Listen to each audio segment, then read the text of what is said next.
You're the Spiderling. Crime-fighting spider. You're Spider Boy?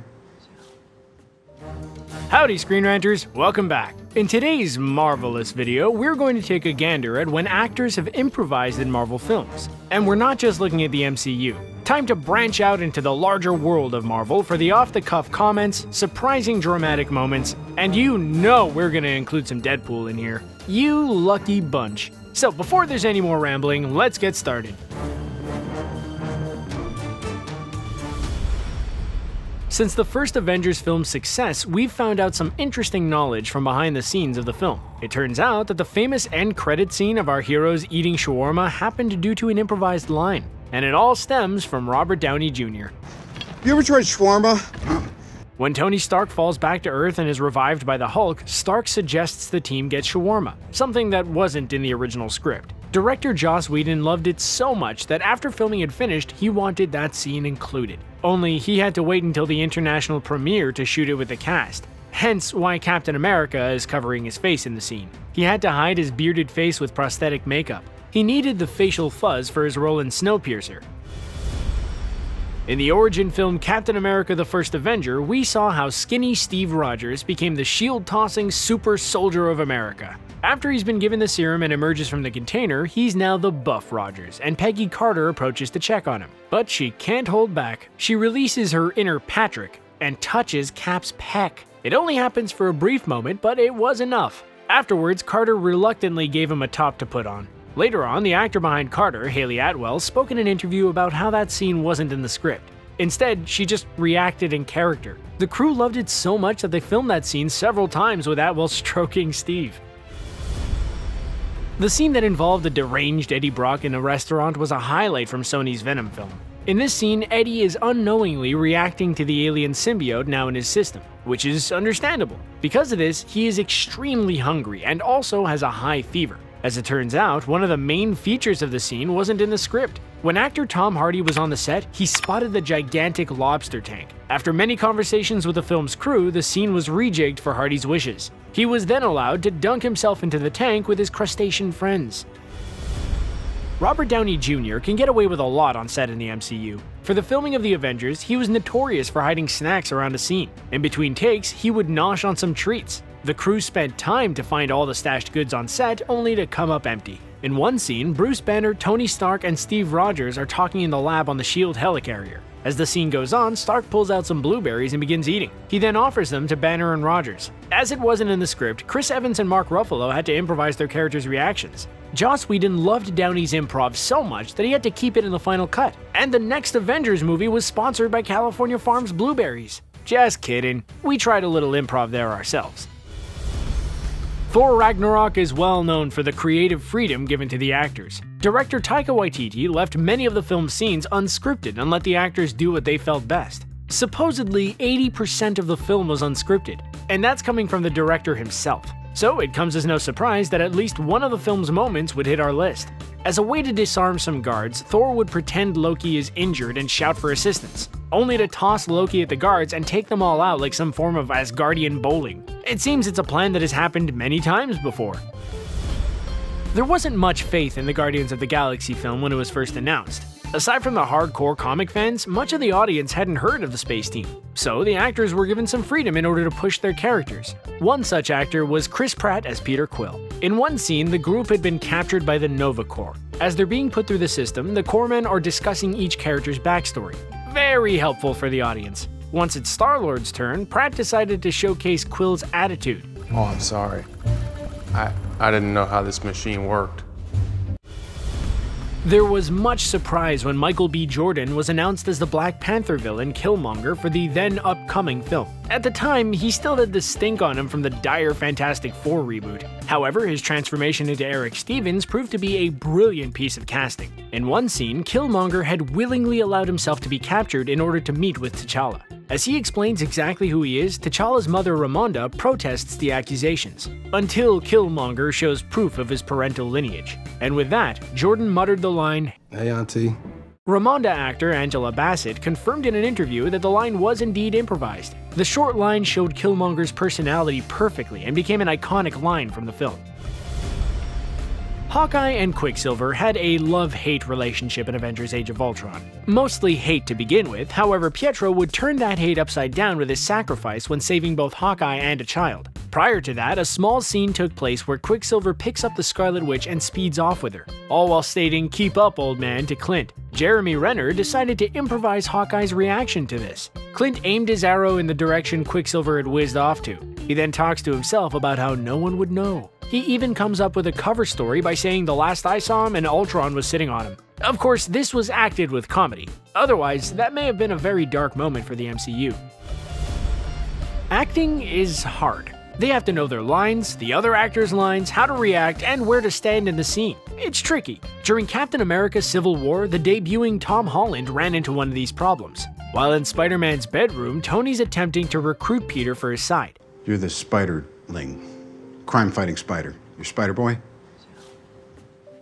During the scene, the two characters switched from walking to sitting many times. When it came to Tony's turn to sit down, he couldn't. Tom Holland had his leg on the bed. In character, Robert Downey Jr. had to improvise by stating, "I'm gonna sit here so you move the leg." Holland stays in character and does exactly what Downey said. It goes to show how well Downey knows his character that he can easily replicate Stark on the fly.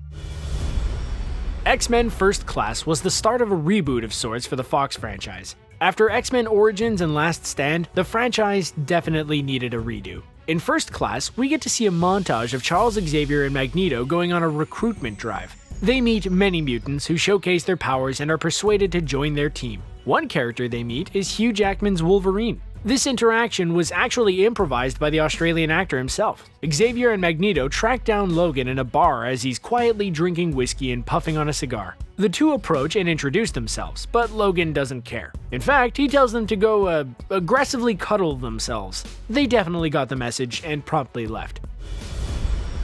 What's a great way to show a culture clash? How about showing a character doing something that's considered normal to them in front of people that find that action unusual? Well, that's exactly the idea that Chris Hemsworth had in a scene from 2011's Thor. As Thor is in a cafe with Jane Foster and Darcy Lewis, he's enjoying his drink so much that he chucks the cup onto the ground. Another! Thor meant this as a compliment, bless him. However, Hemsworth was the only actor that knew this was going to happen. He felt it would encapsulate Thor's brash Asgardian behavior in front of the humans. The sorcerers in Doctor Strange seem to live a sheltered life. Sure, they know a lot of spells, but their pop music education is lacking. When Stephen Strange, a former surgeon, joins the magical elite, he brings with him some pop culture knowledge. When he's attempting to get some books on astral projection, he bumps into Wong, who is the keeper of the magical library. Wong tells Stephen that he's not ready to learn from these books. Since Wong has only one name, Stephen retorts with, "Try me, Beyonce." This line was actually added in by Benedict Cumberbatch. Later on, when Steven steals the books, Wong is shown listening to Single Ladies by Beyonce, probably as research. Did you know that the meme-tastic "Why is Gamora" line is actually improvised? Did we just blow your mind? Well, for those that don't know what we're ranting about, we'll explain. In Avengers Infinity War, Peter Quill arrives and says, "Where is Gamora?" A confused Tony Stark responds with, "Yeah, I'll do you one better. Who's Gamora?" Drax, who's lying on the floor thanks to Stark, chimes in with, "I'll do you one better. Why is Gamora?" The actor behind Drax, Dave Bautista, confirmed that he spontaneously came up with the memorable line. After the line was uttered, it became one of the most famous lines from Infinity War.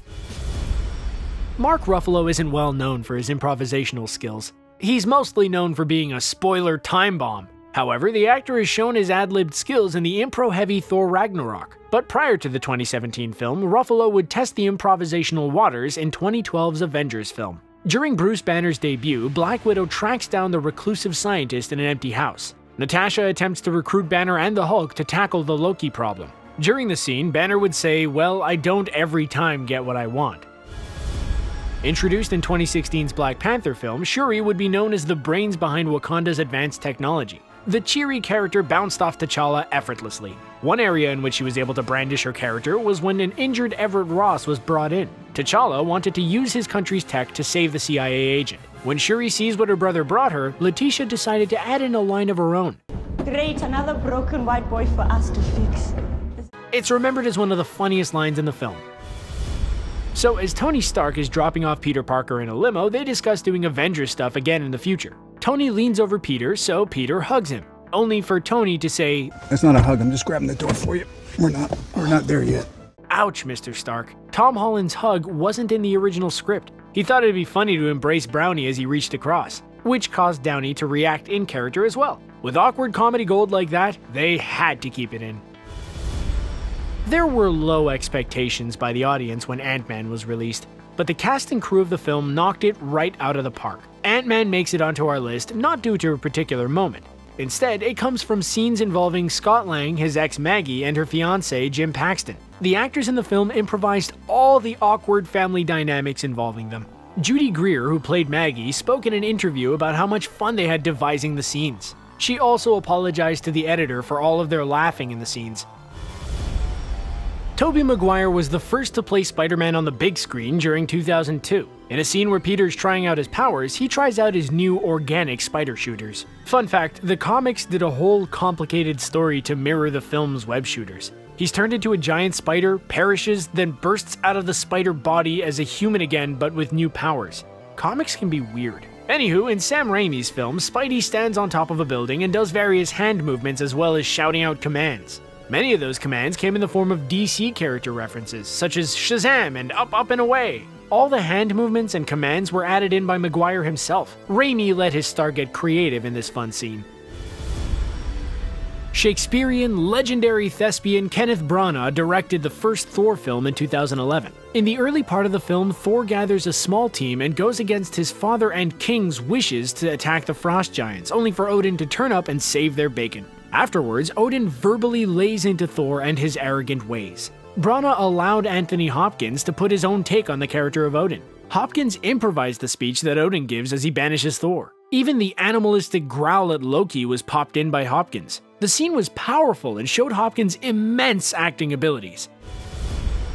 After years of harassing Fox executives, Ryan Reynolds finally got his wish of a solo Deadpool film, which was much needed after what they did to Wade Wilson in X-Men Origins Wolverine. Look at him. It's awful. So that brings us to 2016. Controversial actor and comedian TJ Miller was given the role of Weasel. The filmmakers chose Miller as they needed an actor who could easily bounce off Reynolds. In particular, during the scene after Deadpool shows his newly disfigured face to Weasel, many of the insulting quips were improvised by Miller. You look like an avocado. Due to all of Miller's legal issues and controversies, he probably won't be included when Disney takes over the Deadpool franchise.